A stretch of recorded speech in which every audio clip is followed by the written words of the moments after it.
Bonjour à toutes et à tous. Au nom de l'ensemble du personnel communal, j'ai le plaisir de vous présenter mes meilleurs vœux de bonheur, de joie, de réussite et surtout de santé pour cette nouvelle année qui commence. Ces vœux, je les adresse également à l'ensemble de l'équipe municipale et à tous mes collègues. Cette année 2020, si particulière qui vient de s'écouler, a été rythmée depuis le mois de mars par une gestion quotidienne de l'épidémie de Covid-19. L'ensemble des services municipaux a œuvré d'une façon remarquable pour que les conditions sanitaires soient assurées tous les jours dans les écoles et dans les services.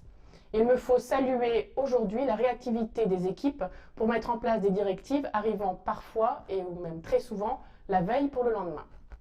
Cette gestion de la crise a un coût qui s'élève pour 2020 à 56 445 €. Mais 2020, c'est aussi une nouvelle équipe municipale installée en mai suite aux élections de mars, et donc la mise en place de nouvelles commissions municipales et extra-municipales.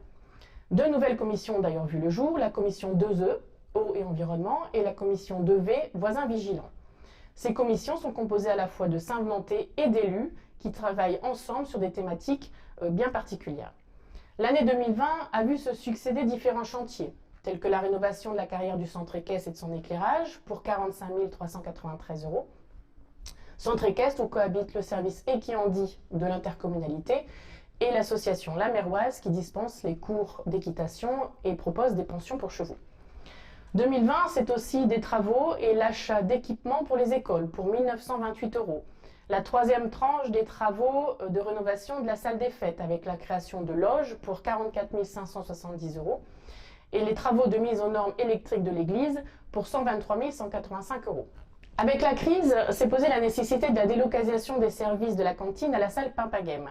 En effet, depuis la reprise des cours en mai, le service cantine est assuré dans cette salle proche des deux écoles, primaires et maternelles, pour la plus grande satisfaction des parents mais surtout des enfants qui profitent d'une pause méridienne allongée leur permettant de se défouler plus facilement avant la reprise de l'école à 13h15. 2020, c'est aussi le lancement d'un chantier expérimental le long de l'ancien cavalet SNCF à l'Écharpe de Foucault, mêlant, comme vous l'a indiqué M. Delbecq, professionnels de l'environnement et jeunes en quête de connaissances et d'activités saines.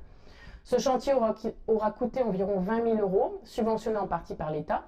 En termes d'environnement, l'association des jardins familiaux a également vu le jour en 2020. Divers autres travaux ont lieu l'année dernière, comme l'entretien de la voirie pour 69 100 €, l'équipement des services techniques pour 5 300 € et le renouvellement du parc informatique des services administratifs pour 6 000 €. En matière d'urbanisme, 18 permis de construire ont été déposés, 19 déclarations préalables, 80 certificats d'urbanisme et 45 déclarations d'intention d'aliéner.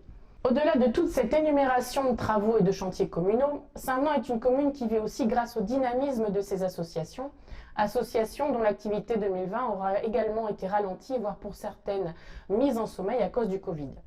Ayons l'espoir que 2021 leur permettra de proposer très vite des manifestations fédératrices et procurant à tout à chacun des moments de joie et de bonheur simples.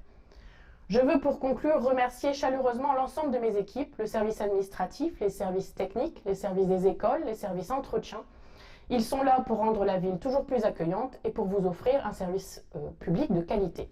Pour 2021, soyons positifs, positifs au bonheur, positifs à la joie, positifs à la réussite, mais surtout positifs à la santé. Bonne année 2021 à Saint-Venant, bonne année 2021 à tous.